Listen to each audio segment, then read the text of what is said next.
नमस्कार my dear friends, myself DLP changing the way of daily learning platform. स्वागत है आप सभी का टेक्निकल एकेडमी गया के ऑनलाइन प्लेटफॉर्म पे। तो माय डियर फ्रेंड्स, हम लोगों ने प्रीवियस लेक्चर में question based on slip gauges पर देख रहे थे, स्लिप गेज पर बेस्ड प्रॉब्लम देख रहे थे। तो शायद आप अगर प्रीवियस लेक्चर को अगर देख लिए होंगे तो आपको स्लिप गेज से रिलेटेड जितने भी टाइप के प्रॉब्लम आते हैं, लगभग सारे टाइप का क्वेश्चन हम 2 क्वेश्चन से करवा चुके हैं।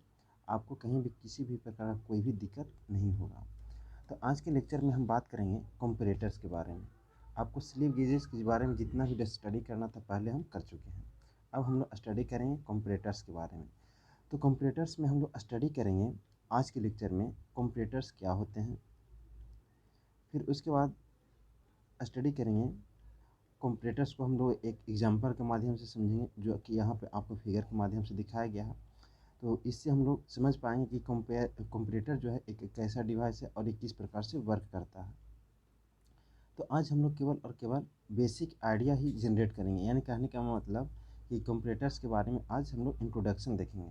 फिर इसमें देखेंगे कंपैरेटर एक डिवाइस है, तो इसमें हम लोग कंपैरेटर को बनाने में कौन कौन से एलिमेंट की हमें ज़रूरत पड़ता है। तो एलिमेंट ऑफ कंपैरेटर्स के देखेंगे, यानी कहने का मतलब कंपैरेटर्स में कौन कौन से एलिमेंट रहना बहुत ज़रूरी है। फिर उसके बाद हम लोग देखेंगे क्लासिफिकेशन ऑफ कंपैरेटर्स। आपको अलग अलग टाइप्स के क्लासिफिकेशन में इसको डिवाइड किया गया है कंपैरेटर्स को, तो ये भी देखेंगे। तो यहाँ पे आपको 5 टाइप्स ऑफ कंपैरेटर दिखाए गए हैं: mechanical comparator, pneumatic comparators, optical comparators, electrical comparators, electronic comparators. इन सारे 5 कंपैरेटर्स को हम एक डिफिनीशन के माध्यम से समझेंगे कि आखिर इसका मतलब होता है तो क्या होता है। इन सारे जो भी आपको सिलेबस में मेंशन रहेंगे, बारी बारी से हम एक एक लेक्चर कर करके सारे कंपैरेटर्स के बारे में आपको डिटेल में एनालिसिस करवाएंगे। आपको ये टेंशन लेने की ज़रूरत नहीं है कि क्या सर आप जो मैकेनिकल कंपैरेटर्स के बारे में केवल डिफिनीशन बता दिए, उसका एग्जांपल बता दिए और इसमें कौन कौन से मतलब कि आपका एलिमेंट काम करते हैं इतना बता दें, क्या इतना ही से कंप्लीट हो गया? तो नहीं, आपको वर्किंग प्रिंसिपल और इसका कंस्ट्रक्शन हम लोग नेक्स्ट लेक्चर से स्टडी करेंगे। आज केवल और केवल आपका इंट्रोडक्शन इसका चलेगा। तो ये सारा टाइप्स ऑफ कंप्यूटर्स के बारे में हमें स्टडी करना है, एग्जांपल देखेंगे। फिर लास्ट में हम लोग देखेंगे इसके बाद requirement of quality of good computers. Requirement of quality in good computers, यानी गुड कंप्यूटर्स में हमारे लिए कौन कौन सी क्वालिटी होने की ज़रूरत, होने की रिक्वायरमेंट ज़रूरी है, कौन कौन सी क्वालिटी होना ज़रूरी है। तो ये सारे पॉइंट को हम लोग डिस्कस करेंगे आज के क्लास में। फिर इसके बाद लास्ट में हम लोग देखें यूज ऑफ कंप्यूटर, हम लोग कंप्यूटर का यूज किस प्रकार से कर सकते हैं। तो how to use computer, computer का यूज हम लोग कैसे करें, कंप्यूटर्स का यूज कैसे करें। तो इन सारे पॉइंट के बारे में हम डिटेल एनालिसिस करते हैं। तो आइए बारी बारी से पहले समझते हैं कंप्यूटर्स क्या होता है। तो कंप्यूटर्स जो बना है कंपेरिजन से मिलकर के बना है, कंप्यूटर्स कंपेरिजन से मिलकर के बना है। और कंप्यूटर मीन्स कहने का मतलब हुआ कंपेयर करने वाला कोई डिवाइस। तो अब बात आता है कि कंप्यूटर जो है से कंपेयर करता है किसी भी चीज़ को। अब कौन सी चीज़ को कंपेयर करेगा भाई, यह भी प्रश्न आपके सामने खड़ा होता है। तो ये कंप्यूटर जो है वो किसी ऑब्जेक्ट के लीनियर डायमेंशन को कंपेयर करता है किसी एक स्टैंडर्ड के साथ। किसी एक आपको स्टैंडर्ड आपको मालूम है, जैसे कि आपको लीनियर मेजरमेंट स्टैंडर्ड में हम लोग देखें slip gauges, vernier calliper, micrometer, ETC सब क्या है, एक स्टैंडर्ड है। जिसमें से सबसे स्टैंडर्ड आपका आता है स्लिप गेज। स्लिप गेज एक ऐसा डिवाइस है जो किसी भी मेजरिंग इंस्ट्रूमेंट के एक्यूरेसी को चेक करता है, जैसे कि वर्नियर कैलीपर, माइक्रोमीटर। तो हमारा सबसे यूनिवर्सल एक्सेप्टेड स्टैंडर्ड है स्लिप गेज। तो इसके माध्यम से हम किसी ऑब्जेक्ट के साइज को, लीनियर डायमेंशन को हम लोग कंपेयर करते हैं। तो कंपेरिजन में जो आपका डिवाइस होगा यूज, वो होगा कंपैरेटर्स। तो इसका कहने का मतलब हुआ कि कंपैरेटर एक ऐसा डिवाइस है जो किसी भी वस्तु के लीनियर डायमेंशन को कंपेयर करता है किसी स्टैंडर्ड वैल्यू के साथ। इस चीज़ को हम लोग एक एग्जांपल के माध्यम से समझ सकते हैं। जैसे कि यहाँ पे पहले देख लेते हैं इसका बेसिक बात क्या बोला गया है। The computer is a precision instrument. Computer जो है एक प्रिसीजन इंस्ट्रूमेंट है। कंप्यूटर किस श्रेणी में आते हैं? प्रिसीजन इंस्ट्रूमेंट के कैटेगरी में आते हैं। और प्रिसीजन कहने का मतलब हो गया कि इस प्रकार के इंस्ट्रूमेंट से अगर हम a number of group, a set of measurement लेंगे तो आपसे उसमें रिपीटेशन होने की संभावना ज़्यादा से ज़्यादा होती है। अगर रिपीट भी नहीं होगा तो उसका वैल्यू जो है बहुत ही आसपास में क्लोजनेस आएगा। वैल्यू में जो सेट आएगा वो बहुत ही एक दूसरे के नज़दीक में पाया जाएगा। तो इस प्रकार के इंस्ट्रूमेंट जो हमारा मल्टीपल नंबर ऑफ मेजरमेंट लेने के बाद एक प्रिसाइज मैनर में आपका रिजल्ट दे, तो इस प्रकार के इंस्ट्रूमेंट प्रिसीजन इंस्ट्रूमेंट कहलाते हैं। तो कंप्यूटर जो है एक आपका प्रिसीजन इंस्ट्रूमेंट है which is use to compare the dimension of the given component. Comparators जो है एक प्रिसीजन इंस्ट्रूमेंट है विच इज़ यूज टू, जिसका यूज हम लोग करते हैं कंपेयर करने में dimension of the given component, किसी भी दिए कंपोनेंट के डायमेंशन को कंपेरिजन करने में with the actual working standard. किसके साथ हम लोग कंपेयर करते हैं? एक्चुअल वर्किंग स्टैंडर्ड के साथ। तो हम लोग इसी तरीक़े से इसको हम लोग इस तरीके से डिफाइन कर सकते हैं। कंपेरेटर एक ऐसा डिवाइस है जो किसी वस्तु के डायमेंशन को कंपेयर करता है किसी स्टैंडर्ड वैल्यू के साथ। अब किसी स्टैंडर्ड वैल्यू के साथ जो कंपेरिजन करता है तो किस प्रकार से करता है? तो कंपेरिजन करने का मतलब ये नहीं हुआ कि ये जो कंपेरेटर जो आपका डिवाइस है वो आपको एग्जैक्ट वैल्यू आपको बताएगा कि इस ऑब्जेक्ट का साइज कितना है। एक कंपेरेटर जो है से आपको साइज का एग्जैक्ट वैल्यू नहीं बताएगा, केवल और केवल आपको बताएगा कि स्टैंडर्ड वैल्यू से जो आपका ऑब्जेक्ट है वो कितना बड़ा है या कितना छोटा है, उसके डिफरेंस बताएगा। कि यानी कहने का माना कि इसका हाइट h1 है और माना कि इसका हाइट h2 है, दोनों के बीच में कुछ डिफरेंस आएगा। तो इसका डिफरेंस को आपका इनपुट सिग्नल कैच करेगा और कैच करके हमको आउटपुट में बताएगा कि भैया आपका जो है स्टैंडर्ड से आपका ऑब्जेक्ट जो है बड़ा है या छोटा है। अगर h1 और h2 बराबर हो जाएगा तो वहाँ पे आपके कंपेरेटर्स के आपके डिस्प्ले यूनिट पर कोई भी डिफ्लेक्शन शो नहीं करेगा। तो ये केवल और केवल आपको क्या करके देता है? कंपेरिजन करके देता है, ना कि आपको एग्जैक्ट वैल्यू बताएगा। कंपेरेटर से हम किसी भी ऑब्जेक्ट का एग्जैक्ट डायमेंशन मेजर नहीं कर सकते, केवल और केवल हम लोग कंपेरिजन कर सकते हैं। अब कंपेरिजन किस तरीक़ा से कर सकते हैं इसको हम लोग एक एग्जांपल के माध्यम से पहले समझते हैं। तो यहाँ पे आपको इस फिगर के माध्यम से हम आपको समझाएंगे कि कंपेरेटर्स किस प्रकार से वर्क करते हैं। तो यहाँ पे आपको दिखाया गया है कि एक टेबल के ऊपर, ये टेबल आपका है, ये आपका इस प्रकार से यहाँ पे टेबल लगा हुआ है। इस टेबल पे आपका स्लिप गेजेस भी रखे गए हैं और इस टेबल पे आपका ऑब्जेक्ट भी रखा गया है। ये आपको इस दोनों के बीच में, ऑब्जेक्ट और स्लिप गेजेस के बीच में आपको गैप दिखा गया है, लेकिन एक्चुअली में ये गैप होता नहीं है। ये आपको इसको डिस्टिंग्विश करने के लिए, अलग अलग करने के लिए हम यहाँ पे शो कर दिए। दोनों के बीच जो है गैपिंग नहीं होता, एक दूसरे से बहुत पास सटे होते हैं, इसमें दोनों के बीच में कोई गैपिंग नहीं होता है। फिर क्या करते हैं, एक हम लोग कंपेरेटर्स लाते हैं। तो यहाँ पे कंपेरेटर्स जो है बहुत तरह के होते हैं, जैसे डायल कंपेरेटर्स हो गया है, फिर डायल गेज कंपेरेटर्स हो गया, फिर आपका सिग्नल कंपेरेटर्स हो गया, फिर आप इलेक्ट्रिकल कंपेरेटर्स हो गया, इलेक्ट्रॉनिक कंपेरेटर्स हो गए, न्यूमेटिक कंपेरेटर्स हो गए। तो इन सारे कंपेरेटर्स में से हम एक मैकेनिकल कंपेरेटर्स लाएँ। उस मैकेनिकल कंपेरेटर्स को सबसे पहले स्लिप गेज को हम लोग ऑब्जेक्ट के हाइट के बराबर सेट किए। तो स्लिप गेज को हम लोग सेट किए ऑब्जेक्ट के हाइट के बराबर। अब हम लोग एक कंपेरेटर्स ला करके सबसे पहले हम लोग स्लिप गेज पर ला करके सेट किए। तो जब इनिशियली अगर आप लाइएगा तो ये ज़रूरी नहीं है कि आपका ये स्लिप गेज का एक आपका कंपेरेटर का नीडल जो है 0 पर ही शो करे, आपका किसी भी दूसरे भी वैल्यू पर आपको जाकर के शो करता है। तो अगर आपको 0 पर शो नहीं कर रहा है नीडल, आपका ये नीडल, तो आप इसको क्या करिएगा, ये स्विच नोब के माध्यम से आप इसको रोटेट करिएगा तो वो अपने आप ये आपका कंपेरेटर का नीडल जो है वो 0 पर जाकर के सेव हो जाएगा। तो जब ये सेव हो जाएगा, ये 0 पर जा कर के अपने आप सेट हो जाएगा। तो इस चीज़ को हम लोग पहले 0 पर सेट कर लेंगे। जैसे ही सेट कर लेंगे तो हम लोग फिर क्या करेंगे, इस कंपैरेटर को धीरे धीरे स्लोली हम लोग मूव करेंगे। मूव करते हुए ये स्लिप गेज से मूव करते हुए हम लोग ऑब्जेक्ट तक जाएंगे। ऑब्जेक्ट के इस लेंथ तक इस लेंथ तक मूव करेंगे।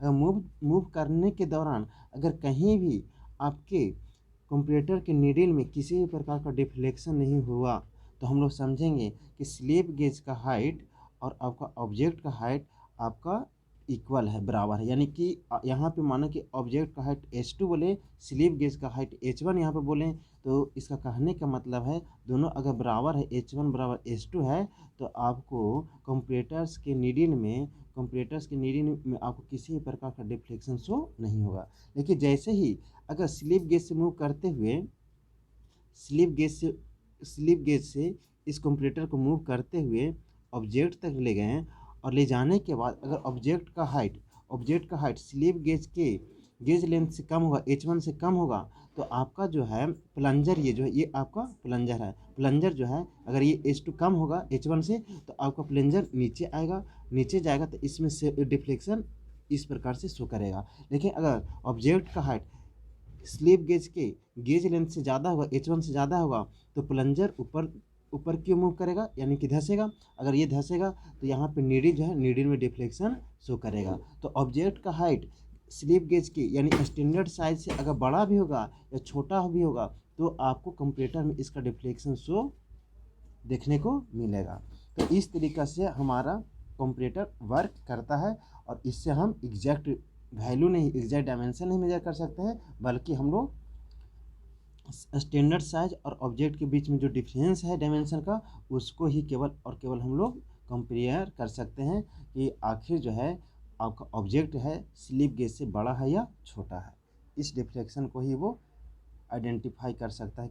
क्या आपका कंपैरेटर डिवाइस। तो आपको बेसिक आइडिया लग गया होगा, कंपैरेटर कुछ भी नहीं है। कंपैरेटर एक ऐसा डिवाइस है जो किसी वस्तु के डायमेंशन को कंपेयर करता है, किसके साथ, स्टैंडर्ड के साथ। इसी को हम ऐसे डिवाइस को जो कंपैरिजन करता है किसी ऑब्जेक्ट के डायमेंशन को स्टैंडर्ड वैल्यू के साथ, ऐसे डिवाइस को ही हम क्या बोलते हैं, कंपैरेटर्स बोलते हैं। तो अब हम लोग इसका थ्योरी पढ़ लेते हैं, कंपैरेटर्स में क्या क्या थ्योरी बोला गया है। तो आगे बोला गया है, हम लोग फर्स्ट लाइन पढ़ें कि the comparator is A precision instrument. Comparator एक प्रिसीजन इंस्ट्रूमेंट है विच इज यूज टू, जिसका हम लोग यूज़ करते हैं compare the dimension of the given component, दिए कंपोनेंट का डायमेंशन को कंपेयर करते हैं with the actual working standard, किसके साथ, एक्चुअल वर्किंग स्टैंडर्ड के साथ। इस डिवाइस को ही हम जो कंपैरिजन करके बताता है उसे ही को हम क्या बोलते हैं, कंपैरेटर्स बोलते हैं। फिर अगला पॉइंट में बोला जा रहा है कि the comparator is an indirect type of precision measurement. यानी कहने का मतलब कंपैरेटर जो है वो indirect type of precision measurement instrument है। आपका कंपैरेटर जो है indirect type of precision measurement instrument है। इनडायरेक्ट टाइप क्यों बोला गया, क्योंकि ये किसी भी ऑब्जेक्ट के डायमेंशन को मेजर नहीं करता, बल्कि ऑब्जेक्ट को कंपैरिजन करता है, किसके कंपैरिजन में, विथ एक्चुअल वर्किंग स्टैंडर्ड के साथ। ना कि आपको मेजरमेंट करके बताता है कि भैया इसका जो लीनियर डायमेंशन का जो लेंथ है वो 5 मीटर है, 10 मीटर है, या 5 मिलीमीटर है, या 10 मिलीमीटर, ये नहीं बताता है केवल। और ये केवल कंपैरिजन बोलता है कि स्टैंडर्ड साइज से ऑब्जेक्ट आपका बड़ा है या छोटा है। तो जब आपको डायरेक्ट मेजरमेंट करके वैल्यू नहीं बताएगा, लीनियर डायमेंशन नहीं बताएगा, तो इस प्रकार के डिवाइस को हम indirect type of precision measurement बोलेंगे। फिर बिकॉज बताएगा, बिकॉज रीज़न ये है, it will not measure the dimension directly, क्योंकि ये जो है आपका कंपैरेटर जो है वो डायरेक्टली किसी भी लीनियर डायमेंशन को मेजर नहीं करता, इसीलिए हम इसको बोलेंगे indirect type of precision measurement. आपका ये जो आपका कंपैरेटर जो देगा indirect type of precision measurement देगा आपको। फिर आगे बोला जा रहा है it will indicate the difference in measurement. अभी आपको बताया, ये जो आपको बताता है, इंडिकेट करता है, ये शो करता है कि भैया आपका ऑब्जेक्ट का साइज जो है वो स्टैंडर्ड साइज से कितना डिफरेंस है, कितना का डिफरेंस है, बड़ा है या छोटा का है, between the given component and working standard. और ये डिफरेंस बताता है किसके किसके बीच में, आपका जो कंपोनेंट है और स्टैंडर्ड वर्किंग स्टैंडर्ड, उन दोनों के बीच में कितना का डिफरेंस है डायमेंशन का, वो केवल आपको कंपेरिजन करके बताता है, क्या इंडिकेट करता है, क्या कंपैरेटर्स।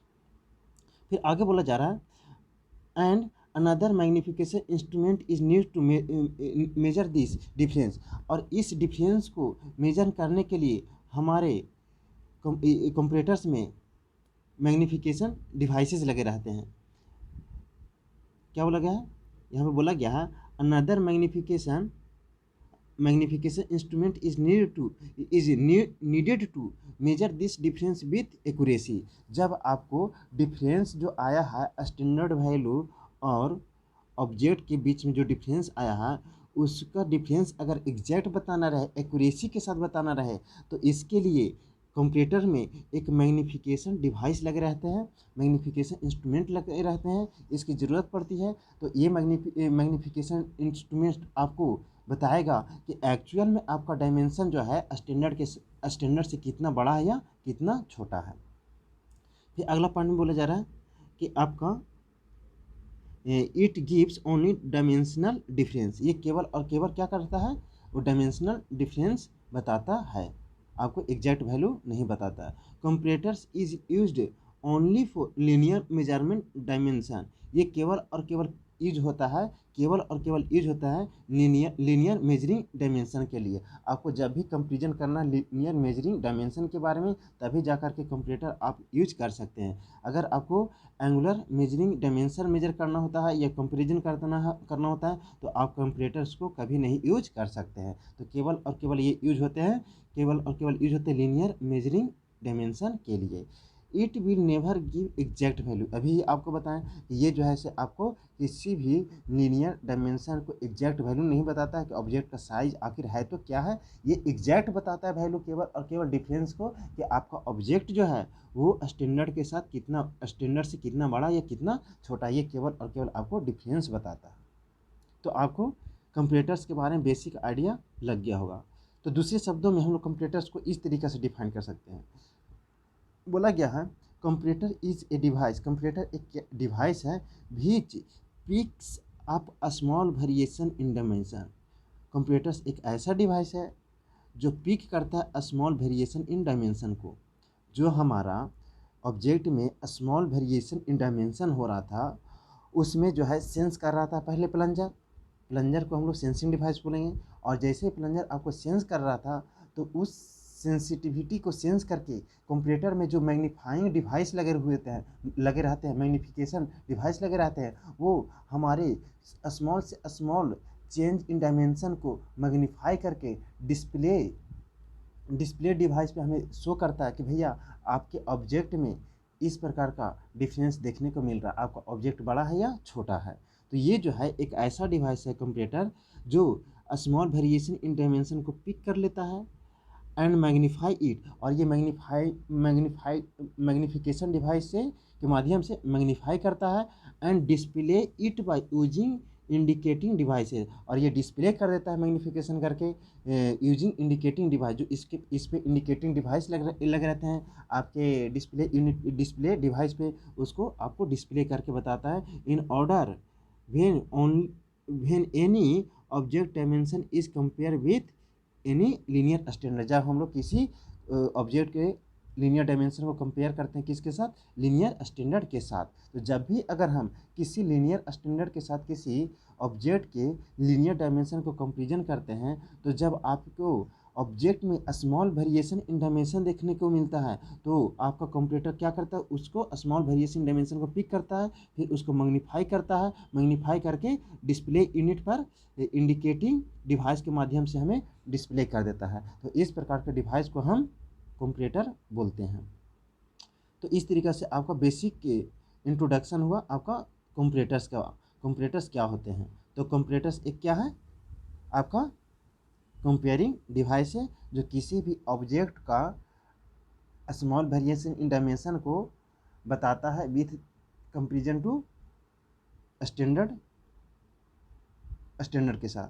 तो यहाँ पे बोला गया है if H1 is not equal to H2, अगर ऑब्जेक्ट का हाइट और ये आपको स्लिप गेजेस का हाइट दोनों अगर बराबर नहीं होंगे, then deflection in needle shows, तब आपको H1 और H2 बराबर नहीं हुए तो आपको देखने को मिलेगा कि नीडल में जो है डिफ्लेक्शन देखने को मिलेगा। फिर इफ़ H1 एंड H2 बराबर होंगे तो हम लोग देखेंगे no deflection in deviation in needle, आपको किसी भी प्रकार का नीडल में कोई भी डेविएशन देखने को नहीं मिलेगा। फिर अगला हम लोग इस तरीके से हम लोग पढ़ लिए कि कंपैरेटर्स किस कैसा डिवाइस है। यह केवल और केवल किसी भी ऑब्जेक्ट के डायमेंशन को कंपेरिजन करता है with the help of standard.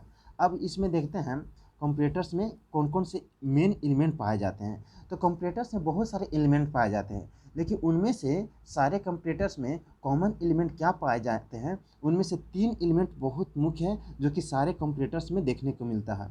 उनमें से सबसे पहला डिवाइस है एलिमेंट है, पहला एलिमेंट है आपका सेंसिंग डिवाइसेस, दूसरा है मैग्नीफिकेशन डिवाइसेस और तीसरा है आपका डिस्प्ले डिवाइसेस, आपका डिस्प्ले डिवाइसेस। तो ये मेन आपका 3 एलिमेंट है कंपैरेटर्स का। तो अब ये सेंसिंग डिवाइसेस किस प्रकार से सेंस करता है, फिर आपको इसमें सेंसिंग डिवाइसेस का नाम क्या है, कौन सा कंपैरेटर में कौन सा पार्ट जैसे आपका सेंसिंग डिवाइस में आता है और कौन सा पार्ट आपका मैग्नीफिकेशन डिवाइसेस में आता है, कौन सा पार्ट आपका डिस्प्ले डिवाइसेस में आता है। तो यहाँ पे हम लोग जो एग्जांपल के माध्यम से समझ रहे थे कि जब आपको स्लिप गेज को सेट कर रहे थे जीरो पे with the help off switch knob, तो सेट करने के बाद जब हम लोग इसको कंप्यूटर्स को मूव कर रहे थे तो मूव के दौरान हम लोग देख रहे थे अगर ऑब्जेक्ट का साइज बड़ा हो रहा था तो यहाँ पे आपके ऑब्जेक्ट से सटा हुआ एक प्लंजर लगा रहा था, प्लंजर। तो प्लंजर में देख रहे हैं कि ऑब्जेक्ट के स्मॉल वेरिएशन इन डायमेंशन में अगर वेरिएशन आ रहा है, डायमेंशन में छोटा भी वेरिएशन आ रहा है तो इसको इस स्मॉल वेरिएशन जो है इसे आपका इनपुट का काम कर रहा है, स्मॉल वेरिएशन इन डायमेंशन जो है आपका इनपुट का काम कर रहा है। तो इस इनपुट को प्लंजर जो है वो सेंस कर ले रहा है कि भैया आपका एक्चुअल में जो डायमेंशन है वो स्लिप गेज से बड़ा ही या छोटा, अगर बड़ा रहता है तो ये प्लंजर जो है से धंस जाता है, धंस जाएगा तो आपका जो है यहाँ नीडल डिफ्लेक्ट कर जाएगा। अगर ऑब्जेक्ट का साइज छोटा रहेगा तो ये जो प्लंजर है और जो है से आपको बाहर निकल जाएगा, बाहर निकलेगा तो पुनः ये एंटी क्लॉकवाइज डायरेक्शन में डिफ्लेक्ट करेगा। अतः किसी भी कंडीशन में चाहे बड़ा हो या छोटा हो, इस दोनों कंडीशन में आपका डिफ्लेक्शन शो होता है किसके ऊपर, डिस्प्ले यूनिट के ऊपर। तो जो आपका प्लंजर जो आपका है यही आपका सेंस कर रहा है कि आपका इनपुट में स्मॉल वेरिएशन हो रहा है, स्मॉल वेरिएशन हो रहा है इनपुट में, तो प्लंजर जो है कर रहा है उसको सेंस कर रहा है। अतः यहाँ पे हमारा प्लंजर जो है वो आपका क्या है, प्लंजर जो है आपका सेंसिंग डिवाइस है। फिर इस चीज़ को प्लंजर सेंस कर लिया, इनपुट को स्मॉल वेरिएशन इन डायमेंशन को प्लंजर से ये सेंस कर लिया, तो इसके अंदर मैग्नीफिकेशन कंप्यूटर्स के अंदर मैग्नीफिकेशन डिवाइसेस लगे रहते हैं जो इस स्मॉल वेरिएशन इन डायमेंशन को क्या करता है, मैग्नीफाई करता। अब मैग्नीफाई करके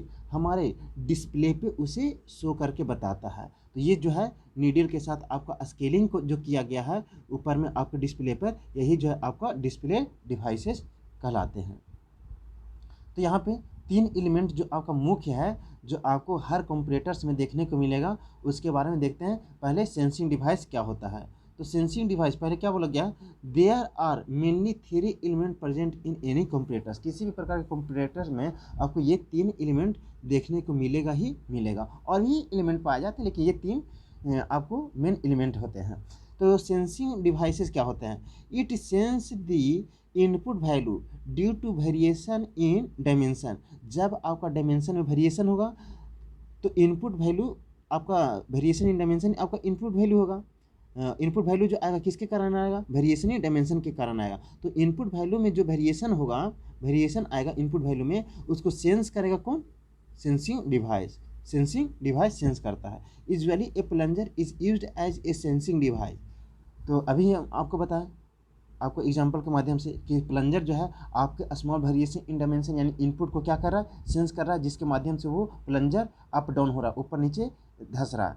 तो यहाँ पे प्लंजर जो हुआ से आपका क्या हुआ, सेंसिंग डिवाइस हो गया।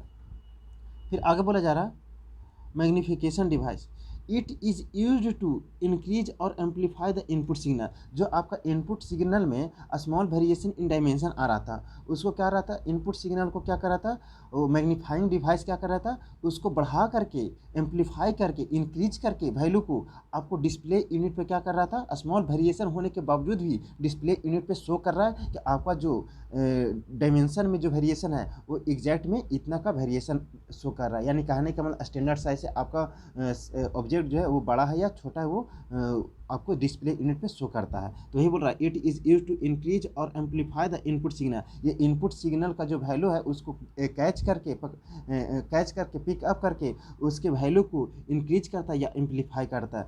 सो दैट इस प्रकार से स्मॉल वेरिएशन इन इनपुट सिग्नल मैग्नीफाई, इस प्रकार से मैग्नीफाई करता है कि स्मॉल वेरिएशन भी हो फिर भी वो उसको मैग्नीफाई करके output reading can be easily achieve, जिससे कि हमारा आउटपुट रीडिंग इजीली अचीव हो। अगर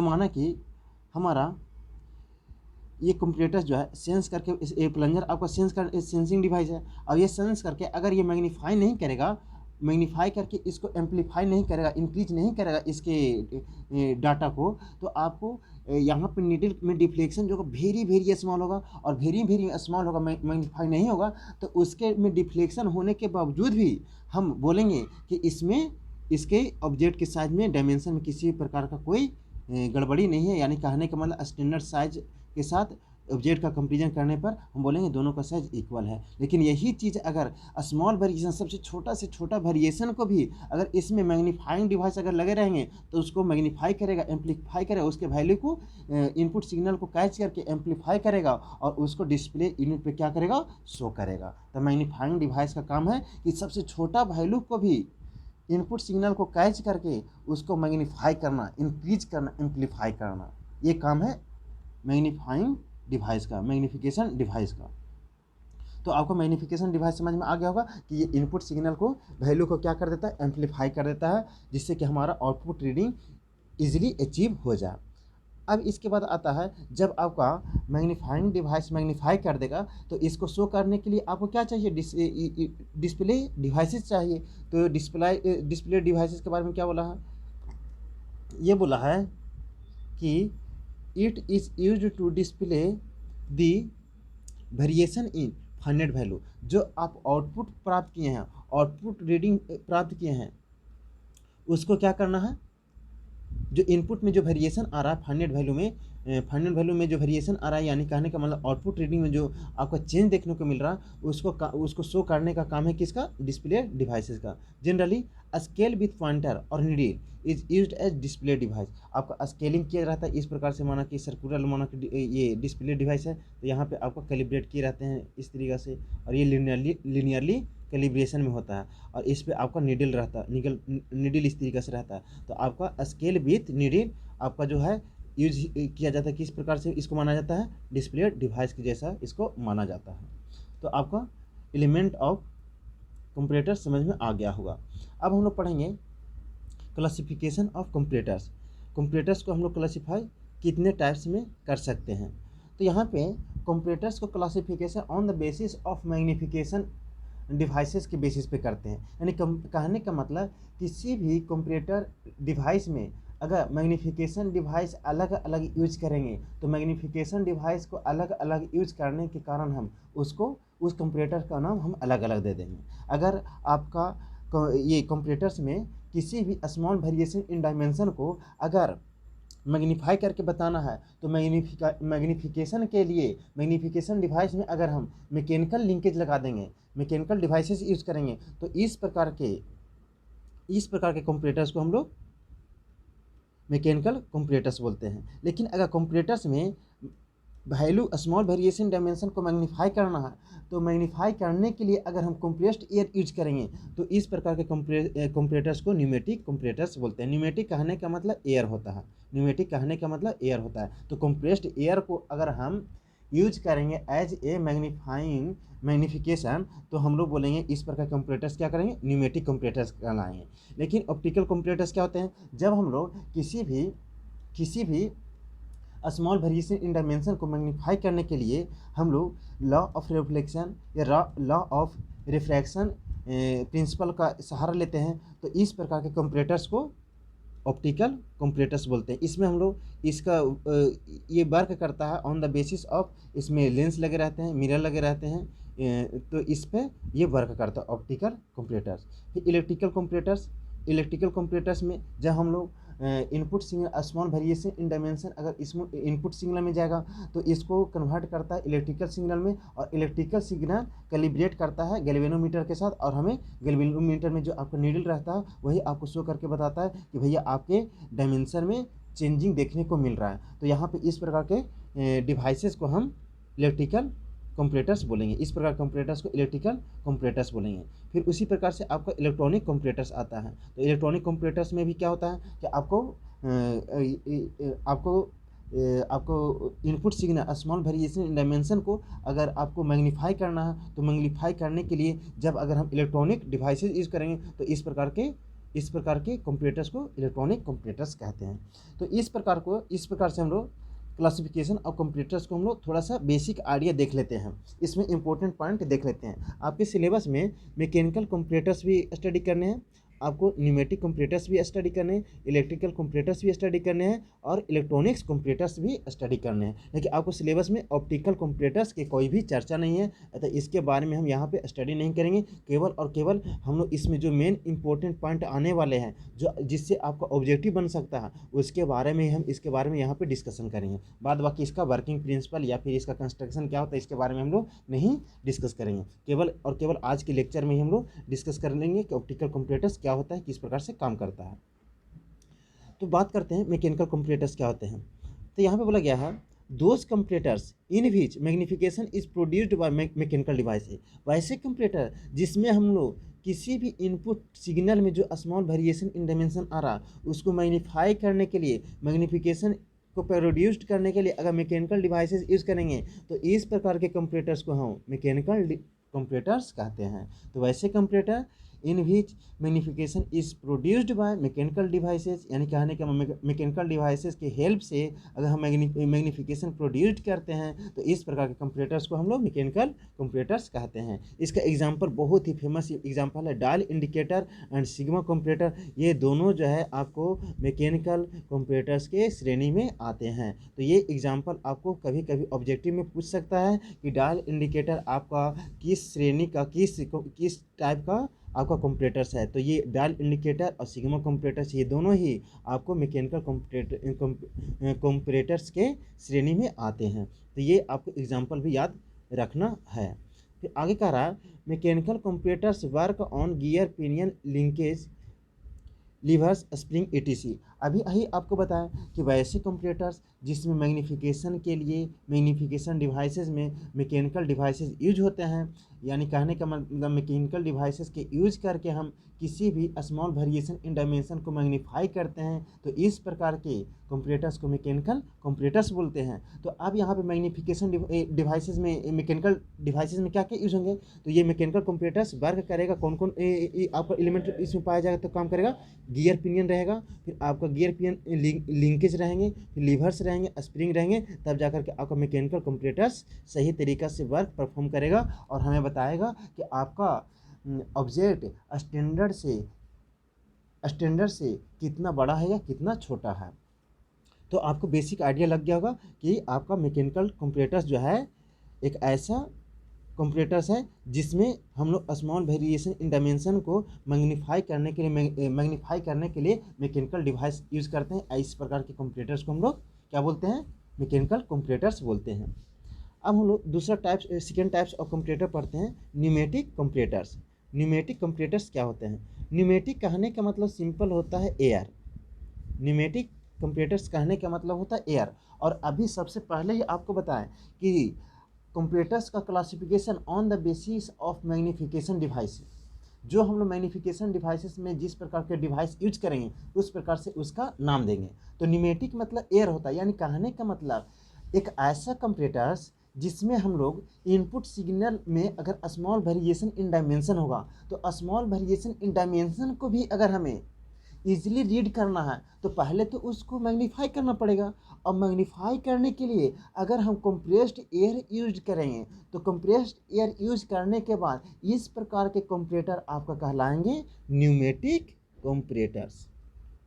तो आपको यहाँ पे बोला गया है दोज कंपरेटर्स इन विच, वैसे कंपरेटर्स जिसमें compressed air is used to detect variation in linear dimension, यानी कि वैसे कंपरेटर्स जिसमें जो है कंप्रेस्ड एयर का यूज किया जाता है to detect variation in linear dimension, जो आपका स्मॉल वेरिएशन इन डायमेंशन हो रहा है उसको मैग्नीफाई करने के लिए, इसी को हम लोग कहते हैं is known as pneumatic comparator. तो इस प्रकार के कंपरेटर्स को हम लोग न्यूमेटिक कंपरेटर्स कहते हैं। तो ऐसे कंपरेटर्स इन विच कंप्रेस्ड एयर को हम लोग यूज करते हैं पता करने के लिए small variation in linear dimension, जो आपके लीनियर डायमेंशन में इनपुट सिग्नल में जो उसको चेंज हो रहा है उसको डिटेक्ट करने के लिए अगर हम एयर कंप्रेसर यूज करेंगे तो इस प्रकार के कंपरेटर्स को हम लोग न्यूमेटिक कंपरेटर्स बोलते हैं।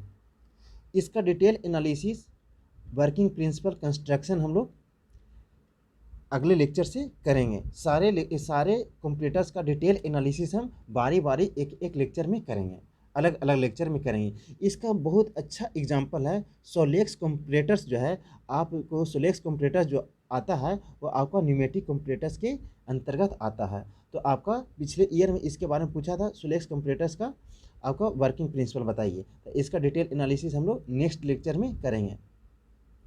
फिर आगे कह रहा है it works on the high pressure air valve pressure back, ये वर्क करता है हाई प्रेशर एयर पे वाल्व पे बैक प्रेशर पे ये काम करता है। तो आपका न्यूमेटिक कंपरेटर्स किस पे वर्क करता है, जब आपका हाई प्रेशर एयर रहेगा, वाल्व्स रहेंगे, बैक प्रेशर रहेंगे, तब जा करके आपका न्यूमेटिक कंपरेटर्स आपको इजीली वर्क परफॉर्म करके देगा कि आपके ऑब्जेक्ट के लीनियर डायमेंशन में वेरिएशन एक्चुअली में कितना का देखने को मिल रहा है।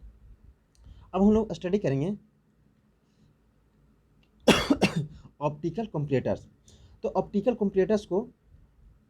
कंपरेटर्स हमारे सिलेबस में मेंशन नहीं है, तो यहाँ पे बोला जा रहा है this types of comparators is based on law of reflection and refraction. इस प्रकार के कंपरेटर्स जो है वो आधारित है कौन से प्रिंसिपल पे, law of reflection and law of refraction principle पे आधारित है, यानी कि law of reflection and law of refraction को फॉलो करके ही आपका ऑप्टिकल कंपरेटर्स वर्क करता है। फिर कह रहा है इन ऑप्टिकल कंपरेटर्स में magnification is produced by the help of lens, mirror, light sources.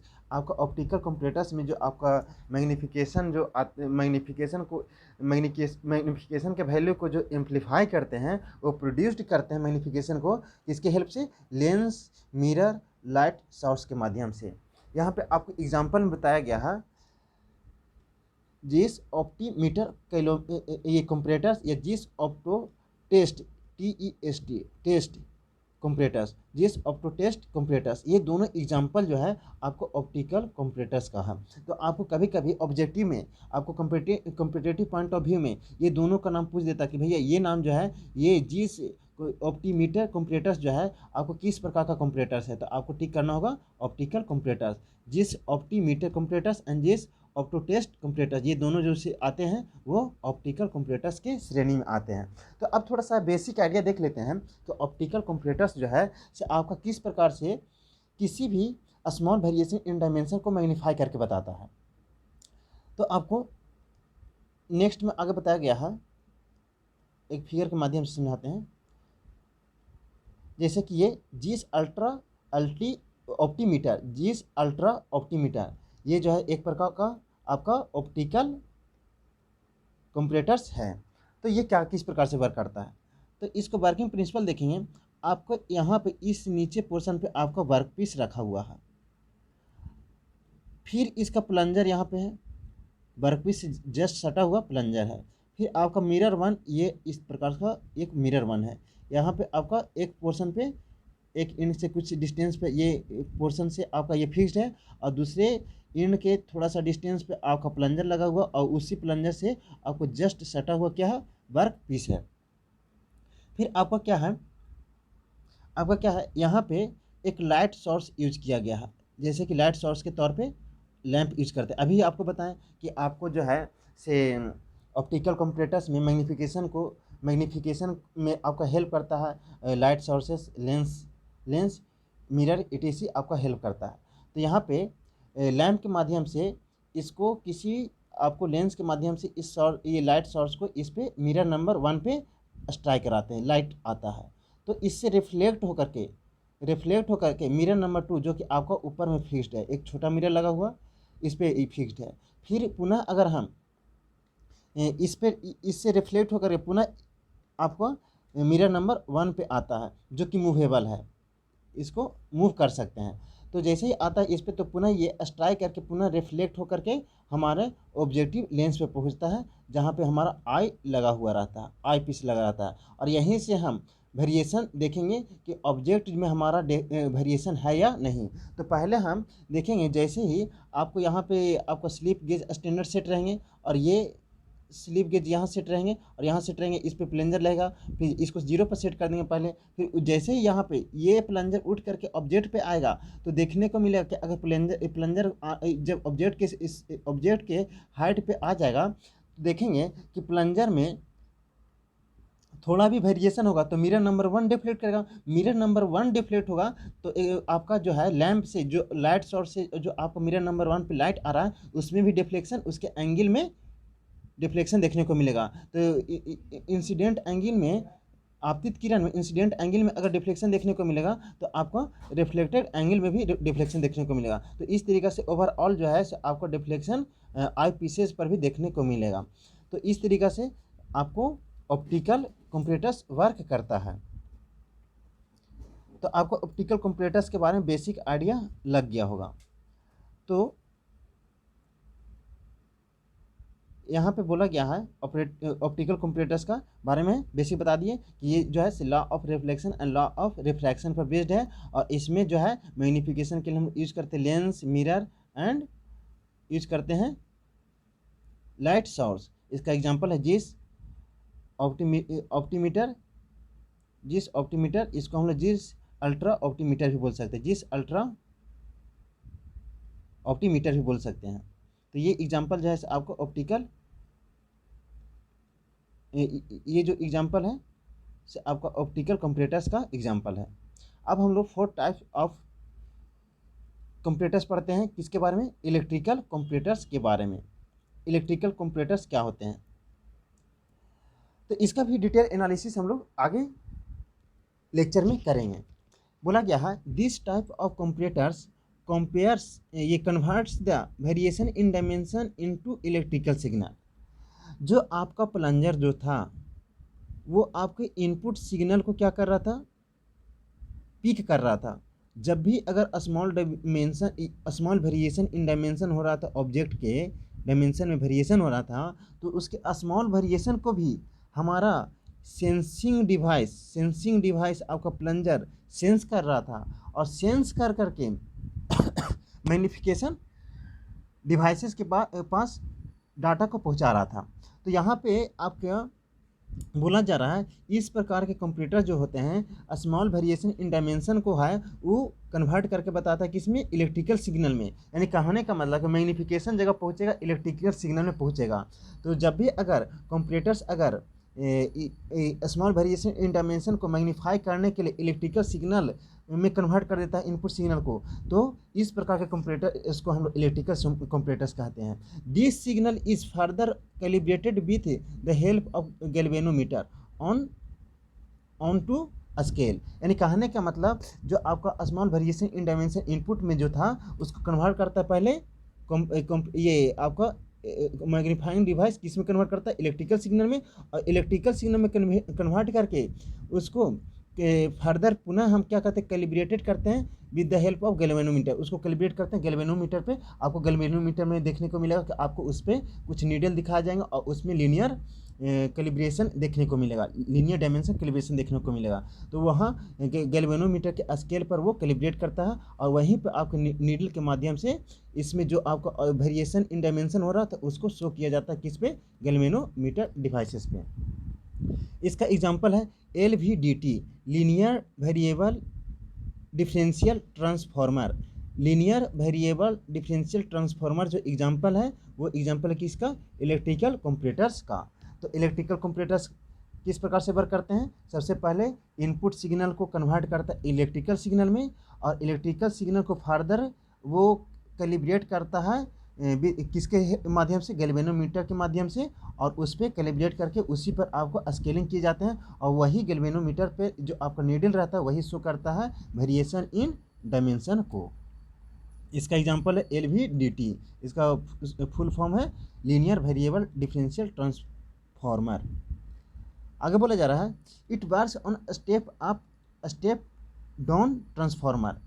तो ये जो वर्क करता है वोल्टेज को अप डाउन कर करके आपको मैग्नीफिकेशन करता है, इसीलिए ये हम लोग बोलते हैं कि ये वर्क करता है step up step down transformer.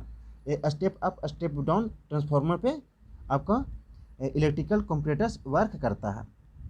तो आपका ऑब्जेक्टिव में ये पूछ सकता है कि आपका इलेक्ट्रिकल कंपैरेटर्स किस पे वर्क करता है। ऑप्शन में आपको दे देगा step up step down, third में दे देगा step up step down transformer, और नन ऑफ दिस। तो आपको step up step down transformer ये दोनों पर ये वर्क करता है। फिर अगला आपका कंपैरेटर्स है इलेक्ट्रॉनिक कंपैरेटर्स। तो इलेक्ट्रॉनिक कंपैरेटर्स में क्या बोला जा रहा है इसके बारे में देखते हैं।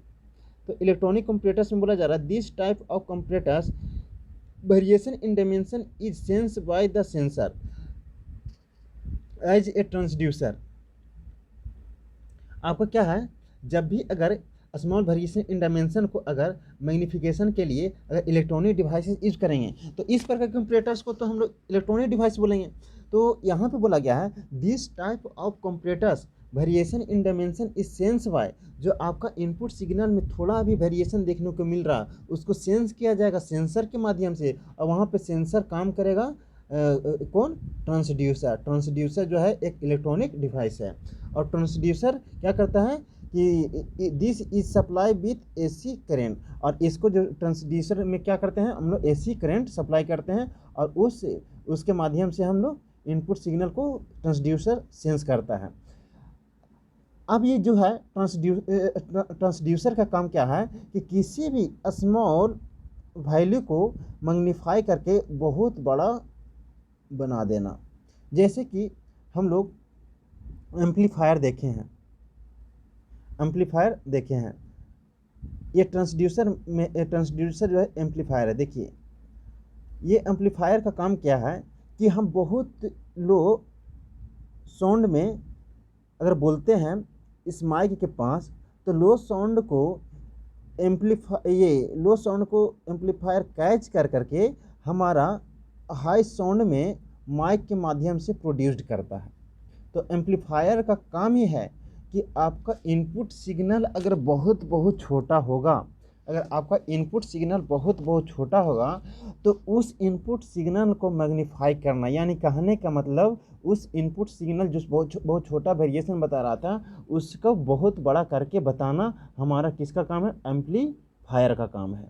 तो आपको एम्पलीफायर के माध्यम से जो हमारा डायमेंशन में जो वेरिएशन बहुत छोटा को देखने को मिल रहा था, तो वो एम्पलीफायर उसको एम्पलीफाई करके मैग्नीफाई करके हमारा एक रीडेबल पढ़ने योग्य आउटपुट हमें देता है। तो इस प्रकार के कंपैरेटर्स हम लोग इलेक्ट्रॉनिक कंपैरेटर्स कहते हैं। तो बोला जा रहा है कि this type of comparators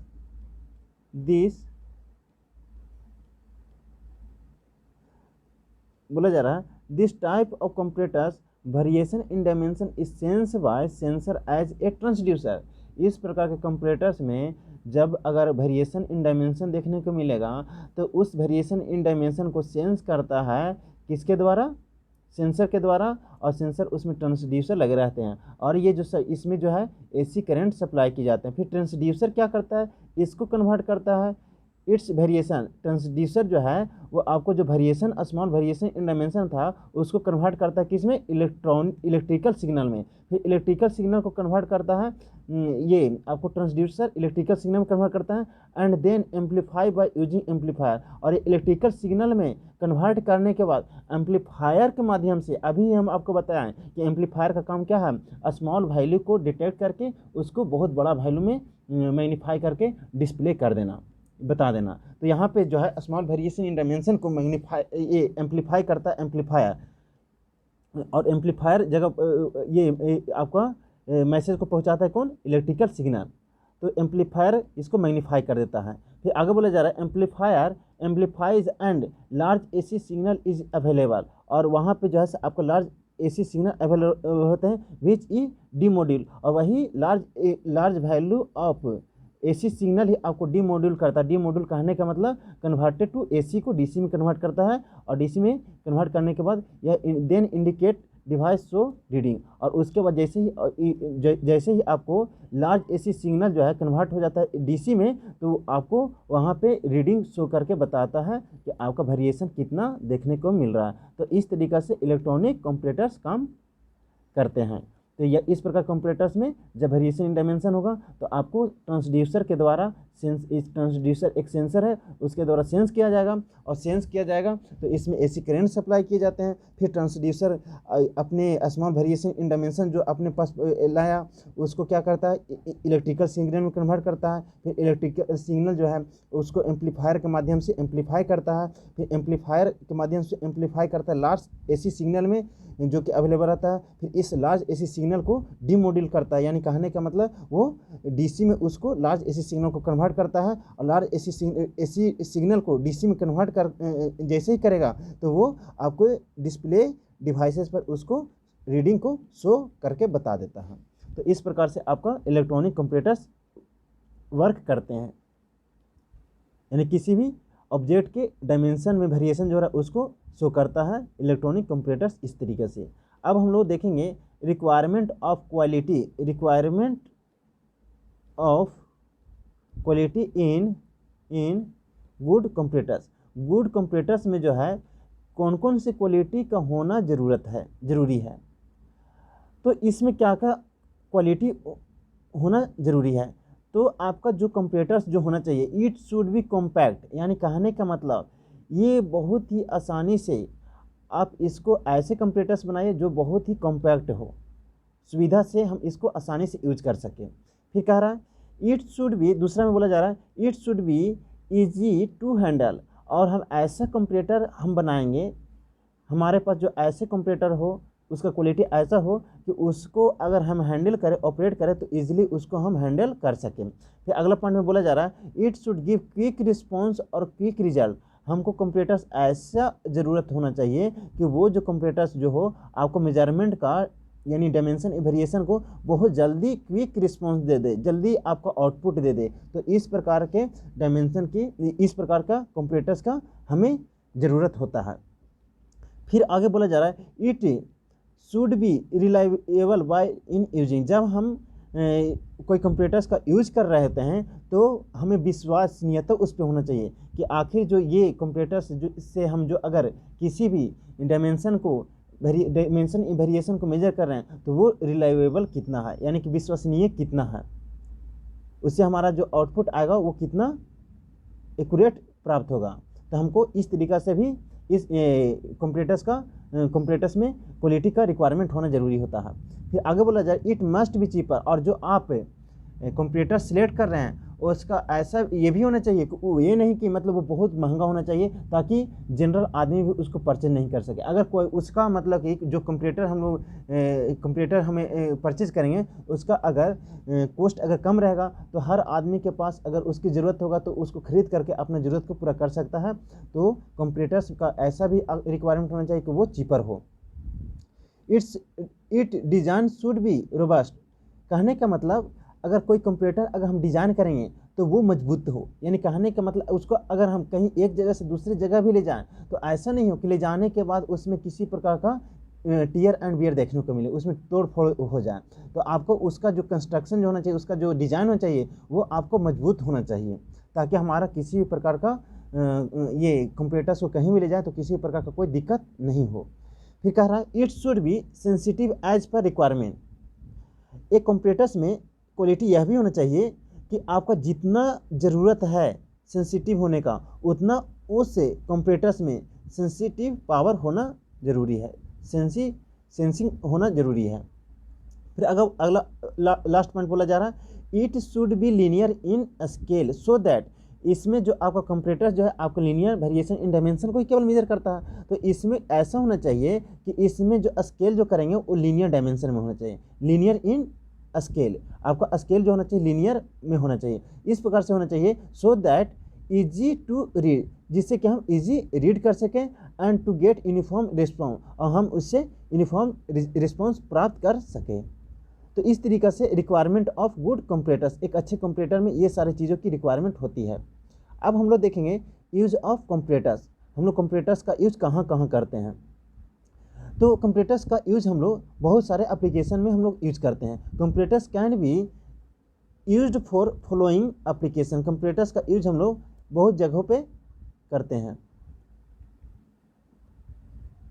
following application, पहला, if components are to be checked at fast rate, जब आपको फास्ट रेट से किसी भी कंपोनेंट के डायमेंशन को चेक करना है कि वो स्टैंडर्ड वैल्यू से कितना बड़ा है या छोटा है, तो कंपैरिजन करने के लिए, फास्ट रेट से कंपैरिजन करने के लिए, चेक करने के लिए हम लोग कंपैरेटर्स का यूज करते हैं।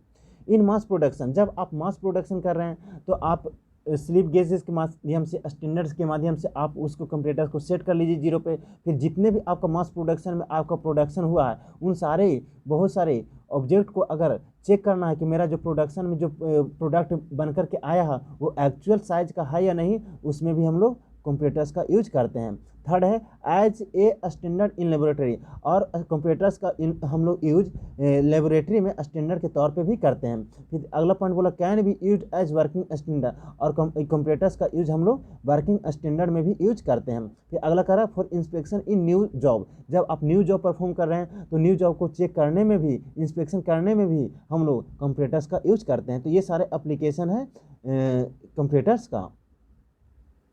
फिर आगे बोला जा रहा है how to use comparators, comparators का यूज हम लोग किस प्रकार से कर सकते हैं। तो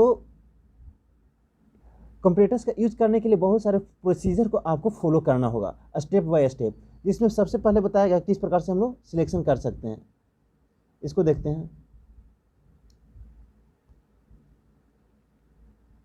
तो बोला जा रहा है they are following procedure of follow, हम लोग इसमें जो ये कैसे सिलेक्ट करेंगे इसके लिए हम लोग निम्नलिखित प्रोसीजर को फॉलो करेंगे यहाँ पे। तो इसमें पहला प्रोसीजर क्या है, select comparator as per need of job, जिस जॉब के लिए आपको कंपैरेटर की ज़रूरत है तो पहले उस जॉब के अकॉर्डिंग ही आप कंपैरेटर्स को सिलेक्ट करें। जब जॉब की ज़रूरत के अकॉर्डिंग, ज़रूरत के अनुसार कंपैरेटर को सिलेक्ट कर लिए तो दूसरा स्टेप क्या करना है, select standard job. Standard job कहने का मतलब स्लिप गेज, जैसे कि हम लोग प्रीवियस एग्जांपल में देख रहे थे कि आपका कंपैरेटर्स को हम लोग सबसे पहले सेट कर रहे थे स्लिप गेज के साथ और उसके नीडल को 0 पर सेट कर रहे थे। तो दूसरा में क्या करना है कि आपको स्टैंडर्ड को सिलेक्ट करना है, स्टैंडर्ड जॉब या स्लिप गेजेस को सिलेक्ट करना है ऑफ रिक्वायर्ड डायमेंशन, जितना आपको डायमेंशन का रिक्वायर्ड है।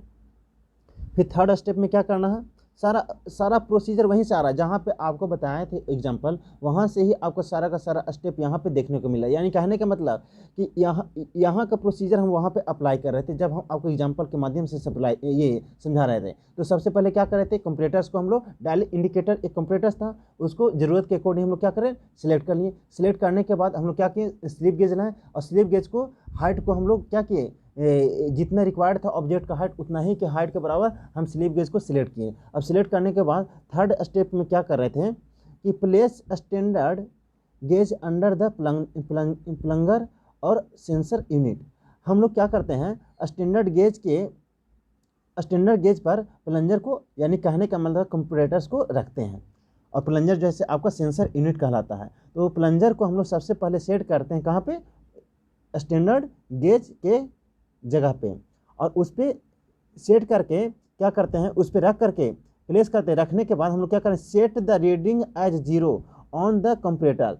हम लोग जब स्टैंडर्ड गेज यानी कहने का मतलब स्लिप गेज पे रख रहे थे, तो अगर उसमें 0 पर रीडिंग नहीं शो कर रहा, दूसरे जगह पे शो कर रहा, अगर ये वेरिएशन देखने को मिल रहा, ये डिफ्लेक्शन देखने को मिल रहा 0 से, तो हम लोग पहले क्या करेंगे, स्विच नोब के माध्यम से कंपैरेटर्स को 0 पर सेट करेंगे।